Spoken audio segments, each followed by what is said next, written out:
Eh bien, bonjour à toutes et à tous. Bienvenue pour un nouveau 15 minutes infirmier. Alors, petit rappel des règles de bon fonctionnement. Elles sont classiques. Les micros et caméras sont coupés. En revanche, vous pouvez poser vos questions en direct via le module questions-réponses Zoom. Nous répondrons aux questions d'ordre général. Si toutefois vous avez des questions plus individuelles, n'hésitez pas, hein, on relaiera à votre délégué. Rentrons dans le vif du sujet. Le 15 minutes d'aujourd'hui va aborder les dernières nouveautés version numérique. Pour vous décrypter ce sujet, moi-même, David Gourmelin, délégué de l'assurance maladie, et notre expert du jour. Maurice Bouvet, délégué numérique en santé. Donc, et Mélissa, notre régulatrice, est présente également. Elle qui est derrière la caméra, gère toute la partie technique. Peut-être pour commencer, Boris, une petite présentation. C'est quoi ton métier exactement? Quel est ton rôle auprès des infirmiers du territoire? Alors, globalement, mon métier, il consiste à accompagner les professionnels de santé sur le thème du numérique. J'ai un rôle d'assistance, de conseil et de promotion des services de l'assurance maladie dans ce domaine. Cela vous concerne autant que vos confrères qui vont démarrer leur activité. En fait, je reçois les nouveaux afin de leur donner toutes les informations en termes de télétransmission et des téléservices de l'assurance maladie. D'accord. Concrètement, ça veut dire que tu peux aider les infirmiers sur quoi, par exemple? En fait, vous me sollicitez lorsque vous rencontrez, par exemple, un problème d'accès à Medipro, avez besoin d'un conseil sur votre équipement informatique. Et je dirais plus globalement, si vous avez une question sur l'utilisation des outils numériques que l'assurance maladie met à votre disposition. Eh bien, allez, pour ceux qui connaissent le format, nous aimons bien vous faire participer un petit peu. Donc, on vous propose une petite activité avec une question flash. Très simple. Avez-vous déjà eu recours, à votre délégué numérique en santé, comme Boris? Alors, on lance le petit module. On vous laisse répondre comme vous avez l'habitude de faire. Pas compliqué. Vous avez deux possibilités. Oui ou non. On laisse quelques secondes pour que chacun puisse participer à ce petit sondage. Alors, vous êtes la moitié à avoir répondu. Je laisse un tout petit temps supplémentaire. Alors, alors, Boris, on a une majorité de non. Ils ne nous ont pas sollicité. Donc, c'est l'occasion unique de faire la promotion de votre équipe. Et bah, à l'écran, vous pouvez voir notre belle équipe de DNS. On est présent en fait sur toute la Côte d'Or. Eh bien, parfait. Boris, tu nous parlais d'Amélie Pro à l'instant. Est-ce qu'il y a des des changements récents, des petites nouveautés, quoi, à nous faire partager? Oui, en fait, j'aimerais simplement revenir sur le relooking d'Amélie Pro qu'on a eu précédemment. Alors, comme d'habitude, vous retrouvez toutes les fonctionnalités que vous connaissez déjà, mais en fait, cette mise à jour, elle permet de restructurer votre outil, le rendre plus robuste et plus accueillant pour les évolutions à venir. Alors, comme on peut le voir, en haut à droite, on retrouve les boutons relatifs au compte Amélie Pro, la structure de rattachement et les différents services. Concernant la structure de rattachement, c'est ici que vous allez retrouver l'ensemble de vos activités si vous avez deux cabinets, par exemple. L'identification patient, elle a également évolué. On voit deux possibilités sous cette présentation, donc carte vitale ou numéro de sécu. En bref, pas de grande révolution, mais plutôt une refonte de l'interface afin de faciliter l'ajout de fonctionnalités pour vous. Eh bien, super. Merci, Boris, pour cet éclaircissement. On passe directement. On va décoller directement.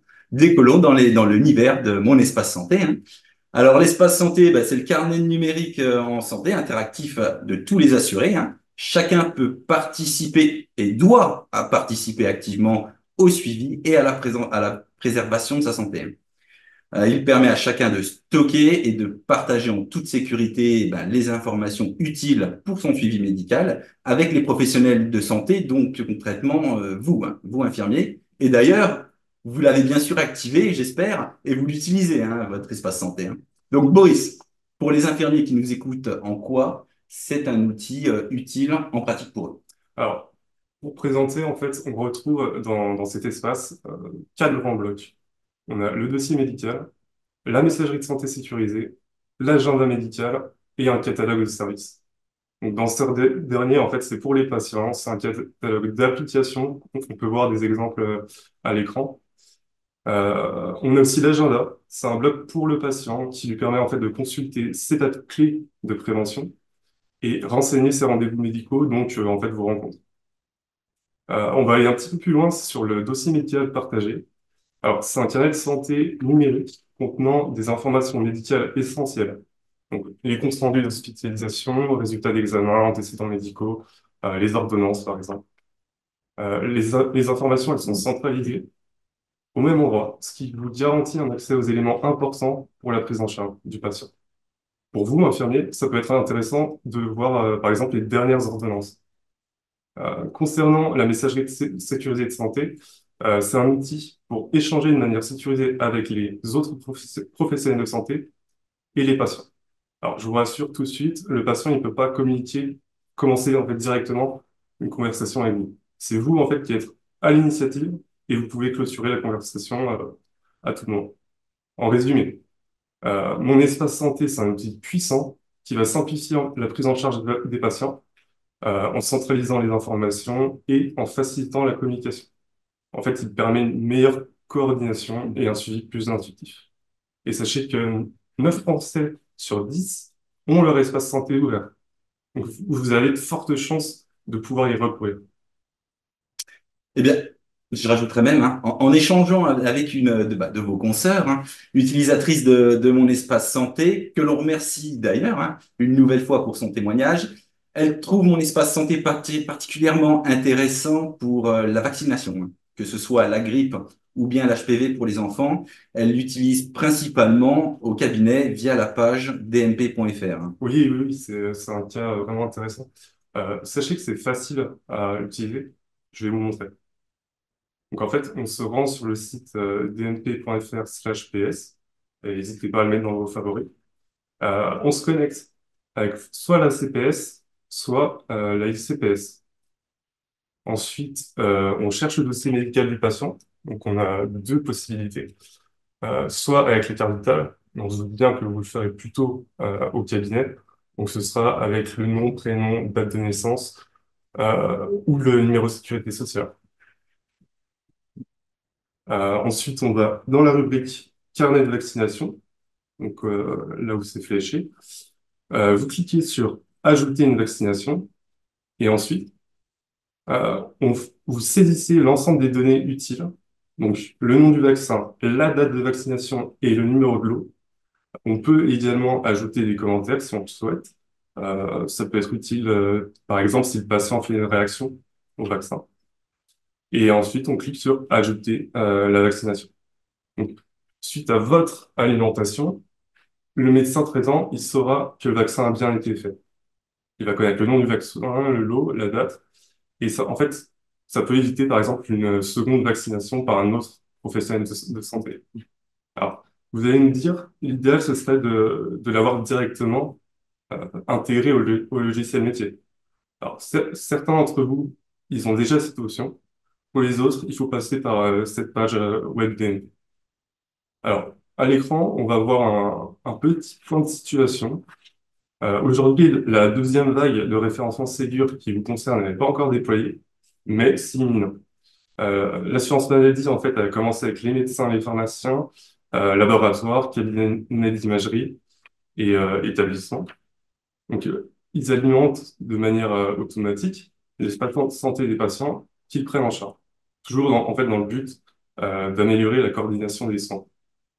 Avec, par contre, la deuxième vague Ségur, vous serez tout autant concerné et invité à maîtriser ces outils.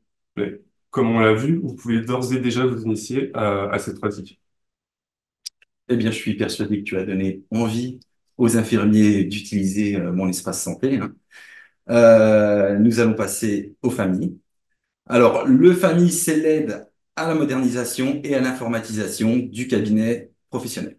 C'est un forfait qui est composé de 5 indicateurs obligatoires pour une rémunération de 490 euros. Un indicateur complémentaire, lui, qui est lié à la partie exercice coordonné pour une rémunération de 100 euros. Si eh ben, ce droit de 100 euros si les indicateurs obligatoires hein, sont atteints. Il y a également deux indicateurs optionnels pour l'équipement en télésanté, donc 350 euros pour l'équipement en vidéotransmission et 175 euros pour l'équipement en appareils médicaux connectés. Ces deux indicateurs optionnels sont indépendants des indicateurs obligatoires et leur rémunération est indépendante de l'atteinte des indicateurs obligatoires. J'espère que vous aurez tout compris. Pour pouvoir bénéficier du FAMI, il est nécessaire de déclarer chaque année sur Amélie Pro ces indicateurs pendant la période de saisie. Hein. Alors, Boris, par rapport au recul qu'on a des années précédentes, est-ce qu'il y a des points de vigilance concernant ce forfait? Alors oui, oui, oui. Moi, j'ai deux points d'attention à partager avec vous. C'est le taux de télétransmission et la messagerie de santé sécurisée. Pour le taux de télétransmission, il doit être supérieur à 70%. Et en fait, là où il faut faire vraiment attention, c'est le mode dégradé qui, lui, a un impact négatif sur ce taux. Donc, pensez à lire le plus possible la carte vitale de vos patients. En vrai, enfin, c'est dommage de voir des familles qui sont pas obtenues juste pour quelques points. Et concernant la messagerie, pensez à vous connecter en fait de temps en temps parce que s'il n'y a pas d'activité dessus, elle peut être désactivée automatiquement. Petite question flash.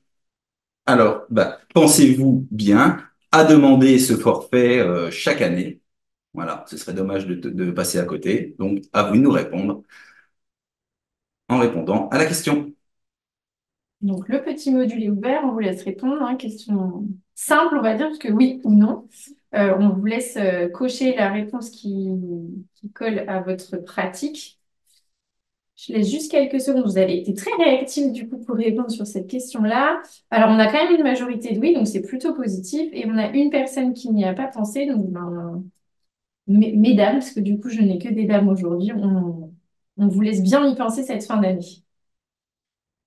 Et d'ailleurs, j'ajouterais qu'il faut surtout bien penser à nous fournir la pièce justificative de votre éditeur de logiciel.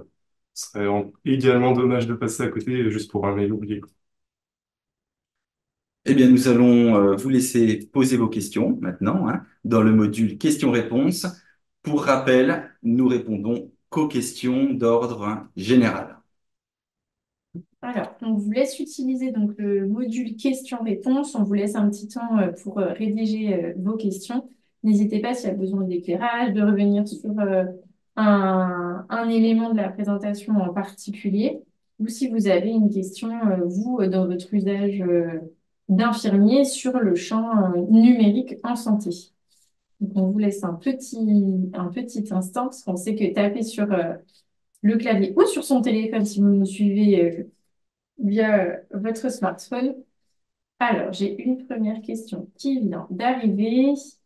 Alors, est-ce qu'il est nécessaire de demander le consentement du patient pour alimenter son espace santé? Qui prend? Je vais prendre. Vas-y, Boris, c'est ton domaine, c'est toi l'expert. Alors, en fait, le consentement du patient, il est présumé à partir du moment où vous faites partie de l'équipe de soins du patient.